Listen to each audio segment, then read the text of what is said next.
नमस्कार, मैं सुनीता गोदारा। मेरी यूट्यूब चैनल पर आपका स्वागत है। आज हम कक्षा 12 पुस्तक सरयू के अध्याय 15 बाबू गुलाब राय द्वारा रचित भारतीय संस्कृति निबंध का अध्ययन करेंगे। चलिए सबसे पहले हम जानते हैं बाबू गुलाब राय जी का संक्षेप में जीवन परिचय। इनका जन्म इटावा में 1888 को हुआ था। बाबूजी मननशील व्यक्ति थे। साहित्य संदेश नामक पत्र द्वारा आपने साहित्य जगत की खूब सेवा की। इस पत्र में आपके भावात्मक और विचारात्मक दोनों प्रकार के लेख प्रकाशित हुए। आपका काव्यशास्त्र, निबंध और आलोचना के क्षेत्र में समान अधिकार था। ठलुआ, कलब, मेरी असफलताएं, कुछ गहरे कुछ उथले, उनके निबंध संग्रह हैं। इनके निबंध व्यक्तिपरक, विचारपरक और संस्मरणात्मक हैं। चलिए अब हम पढ़ते हैं भारतीय संस्कृति पाठ। उससे पहले अगर आप मेरे चैनल पर नए हैं तो मेरे चैनल को सब्सक्राइब कर लें और बेल आइकन को प्रेस कर लें ताकि आने वाला हर नोटिफिकेशन आप तक पहुंच सके। संस्कृति शब्द का संबंध संस्कार से है, जिसका अर्थ है संशोधन करना, उत्तम बनाना, परिष्कार करना। परिष्कार करना यानी उसमें परिवर्तन करना। अंग्रेजी शब्द कल्चर में वही धातु है जो एग्रीकल्चर में है। इसका भी अर्थ होता है पैदा करना और सुधारना। संस्कृति वही है जिसमें संशोधन किया जा सके, उसको उत्तम बनाया जा सके। संस्कार व्यक्ति के भी होते हैं और जाति के भी। जातीय संस्कारों को ही संस्कृति कहते हैं, यानी एक जाति विशेष का जो रहन सहन है, खान पान है, उसका उठना बैठना, उसकी भाषा, उसकी बोली, उसी को क्या कहते हैं? संस्कृति कहते हैं। संस्कृति एक समूहवाचक शब्द है, यानी जब जाति के लिए हो गया तो वो एक समूह विशेष के लिए होता है। जलवायु के अनुकूल रहन सहन की विधियां, विचार, परंपराएं जाति के लोगों में दृढ़ मूल हो जाने के से जाति के संस्कार बन जाते हैं। इनको प्रत्येक व्यक्ति अपनी निजी प्रकृति के अनुकूल न्यूनाधिक मात्रा में पैतृक संपत्ति के रूप में प्राप्त करता है। यानी कोई संस्कृति को कम रूप में या फिर अधिक, जैसा उसको उचित लगता है वैसे पैतृक रूप में स्वीकार करते हैं। पैतृक यानी जो पीढ़ी से चला आ रहा है। जैसे हम भी, हमारे जो संस्कार हैं, हमारी पीढ़ी जो हमें देती है, उसी को वो हमारी क्या है? पैतृक संपत्ति होती है, वो हमारी संस्कृति है। जैसे हमारा जो रहन सहन है, खान पान है, हमारी जो बोली है, हम घर में कैसे बोलते हैं, किस तरह से पूजा पाठ आदि धार्मिकता को अपनाते हैं, वो सब क्या है? संस्कृति है। ये संस्कार व्यक्ति के घरेलू जीवन तथा सामाजिक जीवन में परिलक्षित होते हैं, यानी दिखते हैं। मनुष्य अकेला रहकर भी इनसे छुटकारा नहीं पा सकता। ये संस्कार दूसरे देश में निवास करने अथवा दूसरे देशवासियों के संपर्क में आने से कुछ परिवर्तित भी हो सकते हैं और कभी कभी दब भी जाते हैं, किंतु अनुकूल वातावरण प्राप्त करने पर फिर उभर आते हैं। यानी दूसरे देशों के संपर्क में आने से क्या होता है? हमारे रहन सहन और खान पान में भी फर्क आ जाता है। जैसे आजकल फास्ट फूड जो है उनका अधिक इस्तेमाल होने लगा है और लोग क्या है? जींस पैंट पहनने लगे हैं। तो ये दूसरे देश की संस्कृति का हम पर प्रभाव है। तो हमारी संस्कृति जो है वो कुछ परिवर्तित हो गई है। संस्कृति का बाह्य पक्ष भी होता है और आंतरिक पक्ष, यानी संस्कृति के दो पक्ष हैं, एक आंतरिक और एक बाह्य। उसका बाह्य पक्ष आंतरिक का प्रतिबिंब नहीं तो उससे संबंधित अवश्य रहता है। हमारे बाह्य आचार हमारे विचारों और मनोवृत्तियों के परिचायक होते हैं। संस्कृति एक देश विशेष की उपज होती है। उसका संबंध देश के भौतिक वातावरण और उसके पालित, पोषित एवं परिवर्धित विचारों से होता है। यानी भौतिक वातावरण जो है वो भी प्रभावित करता है। जैसे राजस्थान की संस्कृति है वो अलग होगी, हिमाचल प्रदेश की अलग होगी, कश्मीर की अलग होगी। इस तरह से भौगोलिक परिस्थितियां हैं वो भी संस्कृति पर अपना प्रभाव डालती हैं।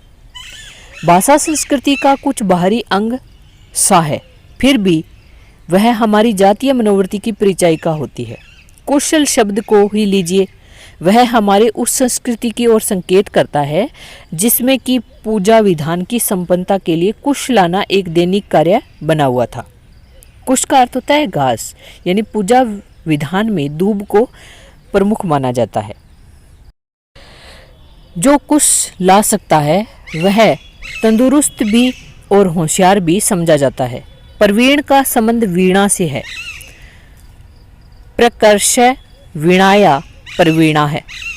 हमारी भाषा में गो से संबंधित शब्दों का बाहुल्य है, जैसे गोधूली बेला, गोधूली बेला जिसमें विवाह जैसे शुभ कार्य संपन्न होते हैं। गोष्ठी, गवेषणा, गाय की चाह या खोज के अर्थ में विस्तार द्वारा गवेषण का अर्थ खोज हो गया, यानी जो गाय की चाह रखता है, खोज रखता है, उसको गवेषणा कहा जाता है। और उसी से क्या हो गया, गवेषण शब्द का अर्थ हो गया खोज। गवाक्ष, गो की आंख, गवाक्ष किसको कहते हैं, गो की आंख को, लेकिन ये आजकल किसके लिए प्रयोग हो रहा है, खिड़कियों के लिए। गुरसी, अंगीठी गोरसी से बनी है जिसमें गो का दूध ओटाया जाता था। गोपूछ, नाटक को गो की पूछ के समान बताया गया है। अंत में आकर मूल कथा ही रह जाती है, उसका फैलाव बंद हो जाता है। गोमुखी, जिसके भीतर माला फेरी जाती है और जिससे जल गिरता है उसे गोमुखी कहा जाता है। गोपन, गोपन का अर्थ होता है छिपाना। यह शब्द भी गो से संबंध रखता है। जो वस्तु पाली जाती है, सुरक्षित रखी जाती है, वह छिपाकर भी रखी जाती है आदि। यह बाहुल्य हमारे समाज में गो की प्रधानता का द्योतक है। यानी ये जो शब्द प्रयोग में लाते हैं गो से संबंधित, इन शब्दों से पता चलता है कि हमारे देश में गो की प्रधानता थी। भारत गर्म देश है, यहाँ हृदय को शीतल करना मुहावरा है, लेकिन आंगल देश ठंडा है। वहाँ की परिस्थिति के अनुकूल वार्म रिसेप्शन और कोल्ड ट्रीटमेंट आदि मुहावरे हैं। ब्रेकिंग दी आइस मौन भंग करने के अर्थ में आता है। आइस ठंडेपन का प्रतीक है और मौन ठंडेपन का द्योतक है। अंग्रेजी का प्रयोग killing two bird with one stone वहाँ की हिंसात्मक प्रवृत्ति का परिचायक है। हमारे यहाँ इसका अनुवाद हुआ है एक डेले में दो पक्षी, किंतु उसमें वह मधुरता नहीं जो एक पंथ दो काज में है। यानी इन दोनों का अर्थ एक ही है, एक पंथ दो काज या एक डेले में दो पक्षी। उसके कहते ही हमको गोरस बेचन हरि मिलन एक पंथ दो काज की बात याद आ जाती है। यानी जहाँ गाय पाली जाती है वहाँ पर हरि अर्थात भगवान का निवास होता है, हम भगवान को प्राप्त कर सकते हैं। दूसरा इसका ये फायदा है कि गाय से प्राप्त दूध, दही, मक्खन, घी आदि को हम बेच सकते हैं, तो उससे हम पैसे प्राप्त कर सकते हैं। तो एक पंथ दो काज। हमारा रहन सहन, पोशाक आदि सभी बातें जातीय परिस्थिति, देश के वातावरण और देश की भावनाओं से संबंधित है। जमीन पर बैठना, हाथ से खाना, नहाकर खाना, लंबे ढीले कपड़े पहनना, बेसिले कपड़ों को अधिक शुद्ध मानना, ये सब चीज़ें देश की आवश्यकताओं और आदर्शों के अनुकूल है। यानी ये सब हमारी संस्कृति है। गर्म देश में पृथ्वी का स्पर्श बुरा नहीं लगता है। यानी गर्म देशों में पृथ्वी पर बैठ करके जैसे चाहे खाना खाए चाहे उस पर बैठे, उसको अच्छा माना जाता है। इसीलिए यहाँ जूतों का इतना मान नहीं जितना कि विलायत में। यानी विलायत यानी विदेश के लोग हैं, वो जूते नहीं उतारते हैं। यहाँ हाथ से खाने का चलन इसीलिए हुआ कि यहाँ हर समय हाथ धोए जा सकते हैं। अन्न को भी देवता माना जाता है, उससे सीधा संपर्क अधिक सुखद और स्वाभाविक समझा जाता है। यहाँ नहाने के लिए जल की कमी नहीं और नहाने की आवश्यकता भी अधिक होती है, इसीलिए नहाना धर्म का अंग हो गया है। इस देश में शरीर को अधिक महत्व नहीं दिया जाता है, इसीलिए लंबे कपड़ों को जो शरीर को उभार में न लावे और उसे पूर्णतः ढक ले अधिक महत्व दिया जाता है। यानी भारत देश की संस्कृति में पूरे शरीर पर तन को पूरा ढका जाता है। बेसिले कपड़े जैसे धोती आदि नित्य सहज में धोए जा सकते हैं, उसमें सीवन का भी किसी प्रकार का मेल नहीं रह सकता है, इसीलिए वे अधिक पवित्र माने जाते हैं। यानी धोती यहाँ बिना सिले सीधी पहनी जाती है, तो धोती को अधिक महत्व दिया जाता है। हमारे यहाँ नंगे सिर की अपेक्षा सर ढकना अधिक सांस्कृतिक समझा जाता है। ऐसा सभी पूर्वी देशों में है, यहूदियों के प्रार्थना भवनों में भी नंगे सिर नहीं बैठते। बाल भी शरीर के अंग होने के कारण ढके जाने की अपेक्षा रखते हैं। इसी प्रकार देश के वातावरण और रुचि के अनुकूल ही मांगल्य वस्तुओं का विधान किया जाता है। फूलों में यहाँ कमल को सबसे अधिक महत्व दिया जाता है। इसका संबंध जल और सूर्य दोनों से है। यह जल में रहता है और सूर्य को देखकर प्रसन्न होता है, यानी कमल जो है वो सूर्य को देखकर खिलता है। जल और सूर्य देश की महती आवश्यकताओं में से हैं। इसका दोनों में से संबंध है। कमल ही सब प्रकार के शारीरिक सौंदर्य का उपमान बनता है, जैसे चरण कमल यानी कमल के समान जिसके चरण हो, नेत्र कमल, मुख कमल आदि कमल की महत्ता के द्योतक हैं। नव कंज लोचन कंज मुख कर कंज पद कंजारुणम, इस छंद में सभी अंग कमल बन गए हैं। यानी कमल जो है, कमल पुष्प जो है वो सुंदरता का प्रतीक है और शारीरिक अंगों के साथ उसको जोड़ा जाता है।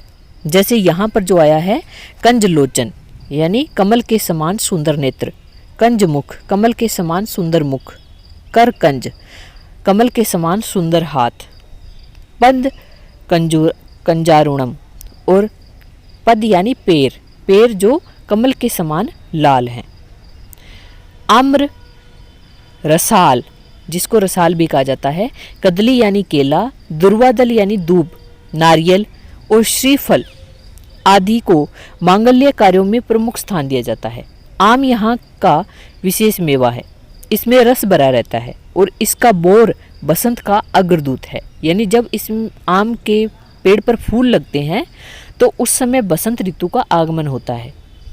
हमारे यहाँ अश्वत्थ किसको कहते हैं, पीपल को भी विशेष महत्ता दी गई है।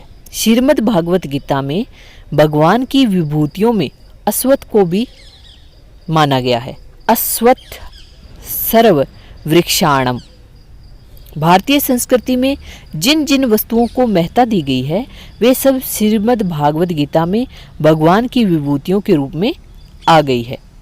भगवान बुद्ध को भी अश्वत्थ वृक्ष के नीचे बुद्धत्व प्राप्त हुआ था।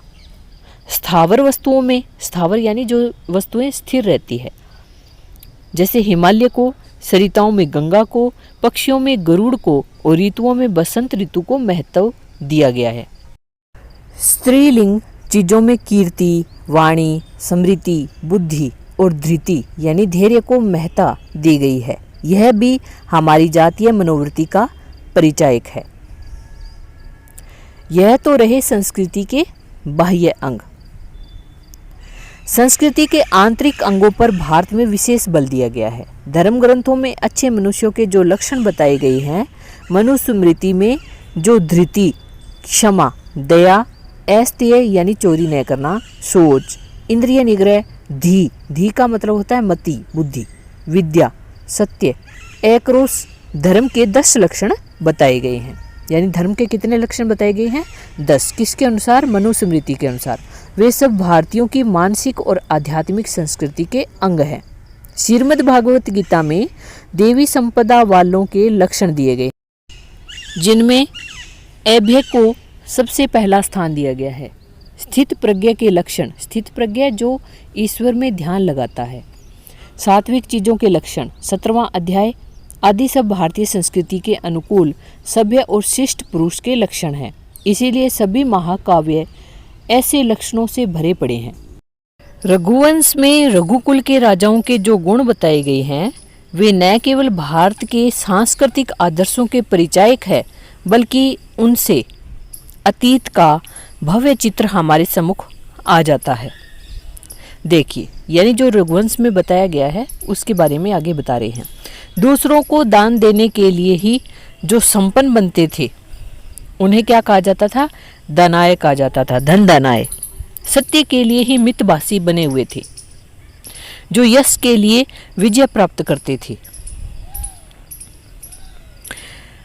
यश को अपने यहाँ अधिक महत्व दिया जाता है। हमारे पूर्वज यश के लिए समस्त संपदा और वैभव त्यागने के लिए सदैव तत्पर रहते थे। अर्जुन से भी श्री कृष्ण ने अंतिम अपील यही की थी, यशो लभस्व। संतान के लिए कामोपभोग के लिए नहीं, वरन पितृ ऋण चुकाने और समाज को अच्छे नागरिक देने के अर्थ जो गृहस्थ बनते थे। यानी लोग जो गृहस्थी बनते थे, गृहस्थी कहलाते थे, वो संतान प्राप्त करने के लिए गृहस्थ बनते थे। वो अपना पितृ ऋण चुकाने के लिए गृहस्थ बनते थे। बाल्यावस्था में जो विद्याध्ययन करते थे, यौवन में विषय भोग करने वाले, वृद्धावस्था में मुनि वृत्ति को धारण करने वाले और योग द्वारा शरीर को त्यागने वाले, ऐसे रघुवंशियों के कुल का मैं वर्णन करता हूँ। ये कौन कह रहा है? सब कालिदास कह रहे हैं। कालिदास ने ही रघुवंश नामक रचना लिखी थी। आगे कालिदास कह रहे हैं, यद्यपि मेरे पास वाणी का वैभव अधिक नहीं है, इससे पता चलता है कि प्राचीन भारत में त्याग, सत्य, यश, आश्रम विभाग और सामाजिक कल्याण की ओर अधिक ध्यान दिया जाता था। यानी जो संस्कृति के आंतरिक अंग है वो क्या है? धृति, क्षमा, दया, ऐस्तेय, चोरी न करना, सोच, इंद्रिय निग्रह, धीति, विद्या, सत्य, अक्रोध। इसके साथ साथ यश प्राप्त करना, दान देना और पितृ ऋण चुकाना और संन्यास धारण करना, ये सब संस्कृति के आंतरिक अंग थे। अब हम पढ़ते हैं संस्कृति के मुख्य अंग। सबसे पहला है आध्यात्मिकता। इसके अंतर्गत नश्वर शरीर का तिरस्कार करना, यानी शरीर को नश्वर मानना और उसको शरीर को इतना महत्व न देना। परलोक, सत्य, अहिंसा, तप आदि आध्यात्मिक मूल्यों को अधिक महत्व देना। आवागमन की भावना, ईश्वरीय न्याय में विश्वास आदि बातें हैं। हमारे यहाँ की संस्कृति तपोवन संस्कृति रही है, जिसमें विस्तार ही विस्तार था। प्रथम शाम रव तब तपोवने, प्रथम प्रभात तब गमने। यानी हमेशा शाम अर्थात सही भावना रखना और तप करना। विस्तार के वातावरण में आत्मा का संकुचित रूप नहीं रह सकता था। इसी के अनुकूल आत्मा का सर्वव्यापक विस्तार माना गया है। इसीलिए हमारे यहाँ सर्वभूत हित पर अधिक महत्व दिया गया है। इसके लिए एक श्लोक है, आत्मवत् सर्वभूतेषु यह पश्यति सह पश्यति। कीरी और कुंजर में एक ही आत्मा का विस्तार देखा जाता है। इसी से गांधी जी की सर्वोदय की भावना को बल मिला। हमारे यहाँ के मनीषी सर्वे भवन्तु सुखिनः सर्वे सन्तु निरामया, कि सभी सुखी रहें और सभी निरोग रहें का पाठ पढ़ते थे। नश्वर शरीर के तिरस्कार की भावना हमारे यहाँ के लोगों को बड़े बड़े बलिदानों के लिए तैयार कर सकी। सीवी, दधीची, मोर ध्वज इसके ज्वलंत उदाहरण है।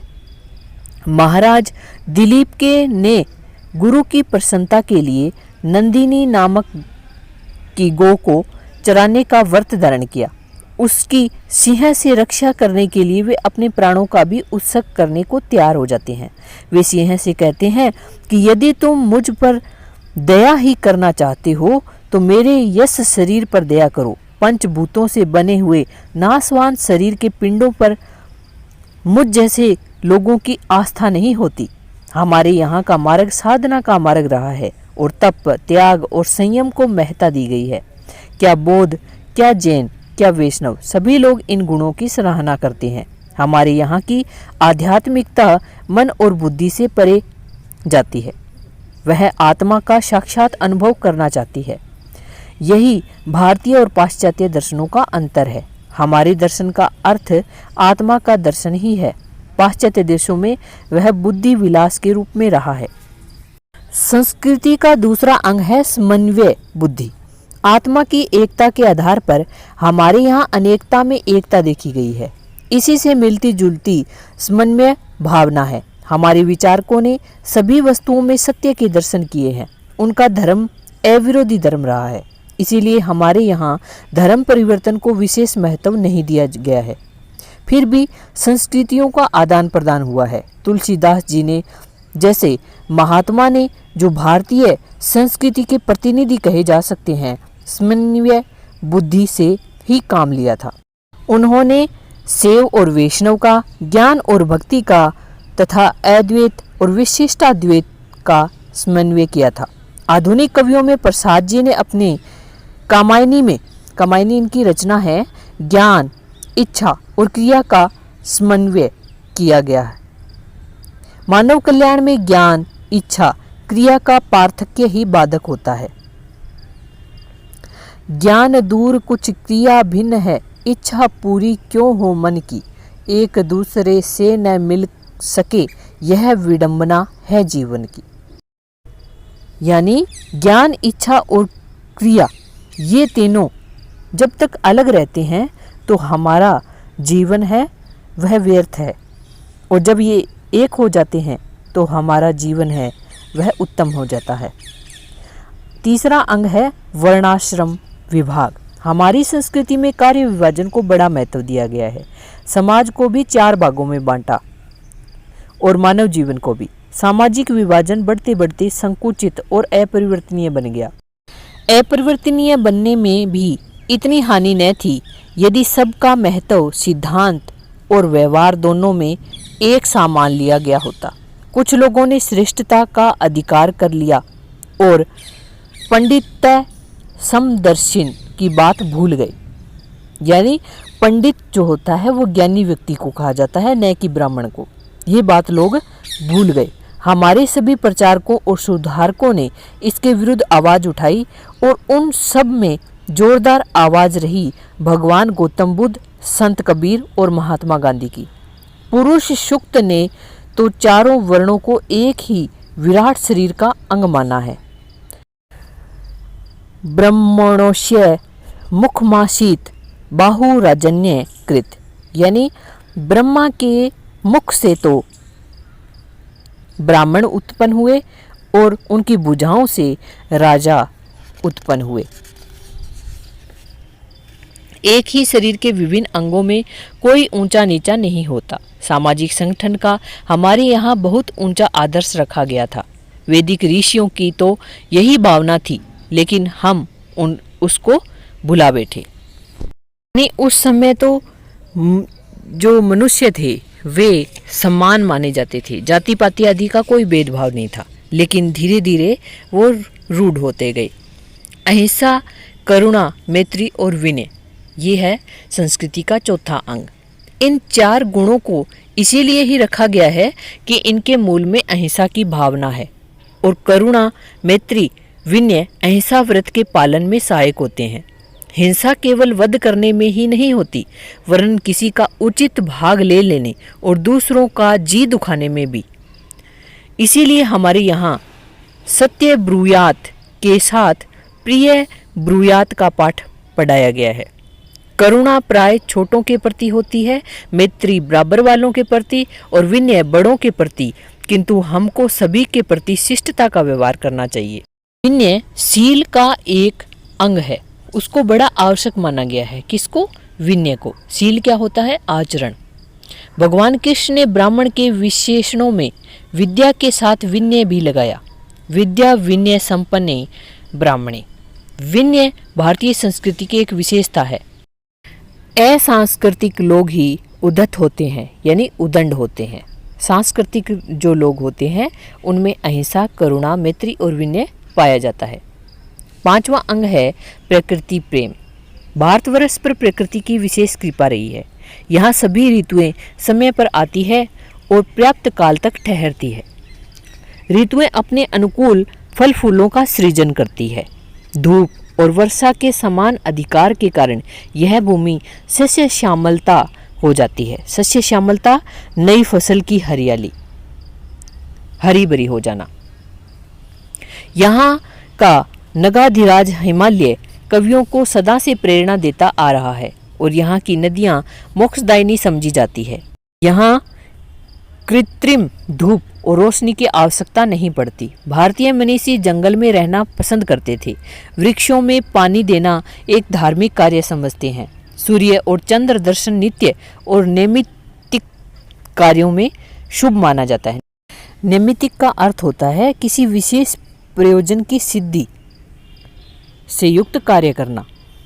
ये पशु पक्षी, लता गुल्म और वृक्ष तपोवनों के जीवन का एक अंग बन गए थे। तभी तो शकुंतला के पति गृह जाते समय जाने की उन सबों से आज्ञा चाहते हैं। यानी शकुंतला जब पति के घर पर जा रही थी तो वो उन सभी पेड़ पौधों आदि से आज्ञा मांगती है कि पीछे पीवत नीर जो पहले तुमको प्याए, कि तुम पीछे जो मेरे जाने के बाद में जल पियोगे और अब तक तुम्हें मैं प्याती आ रही थी।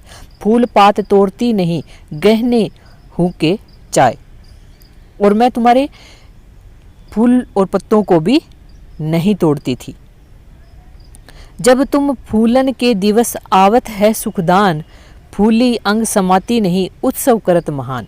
और तुम्हारे जब फूल लगते थे तो मैं खुश हो जाती थी, और मेरा जो हृदय है वो फूला नहीं समाता था, और मैं उत्सव की तरह उसे मनाती थी। सो यह जाति शकुंतला आज पिया के गेह यानी घर, आज्ञा देहु प्यान की तुम सब सहित स्नेह। प्यान यानी प्रयाण करने की, जाने की आप मुझे आज्ञा दीजिए। हमारी संस्कृति इतने में ही संकुचित नहीं है, पारिवारिकता पर हमारी संस्कृति में विशेष बल दिया गया है। भारतीय संस्कृति में शोक की अपेक्षा आनंद को अधिक महत्व दिया गया है। इसीलिए हमारे यहाँ शोकांत नाटकों का निषेध है, यानी शोक से युक्त नाटक यहाँ नहीं रचे जाते।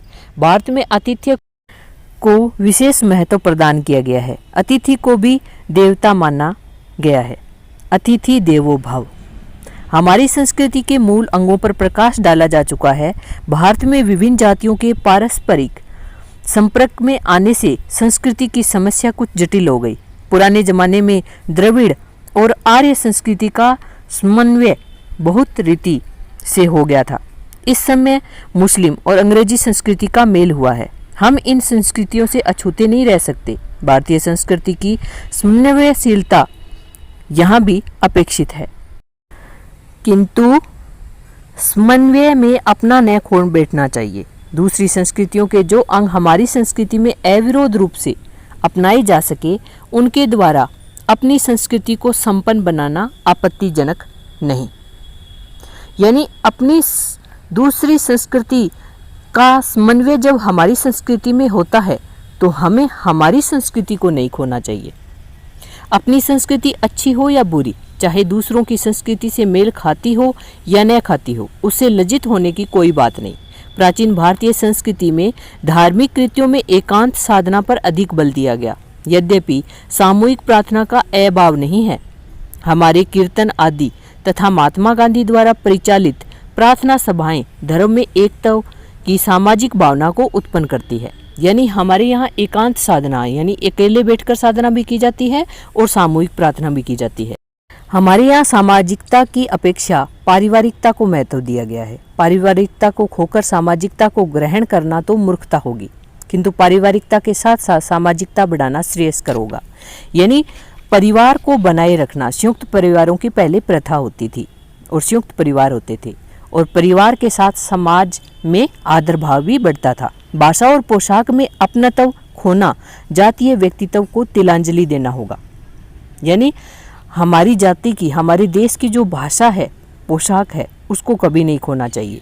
हमें अपनी सम्मिलित परिवार की प्रथा को इतना न बढ़ा देना चाहिए कि व्यक्ति का व्यक्तित्व ही न रह जाए, और न व्यक्ति को इतना महत्व देना चाहिए कि गुरुजनों का आदर भाव भी न रहे।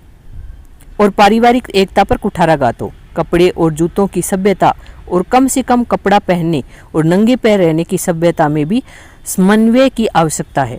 अंग्रेजी सभ्यता में जूतों का विशेष महत्व है, किंतु उसे अपने यहाँ के चौका और पूजा ग्रहों की सीमा पर आक्रमण न करना चाहिए। यानी चौके और पूजा ग्रह में जूते लेकर नहीं जाना चाहिए। हमारी सभ्यता स्वास्थ्य विज्ञान के नियमों के अधिक अनुकूल है। यदि हम कुल्हड़े के कूड़े का अच्छा बंदोबस्त कर सके तो उससे अच्छी कोई चीज़ नहीं है।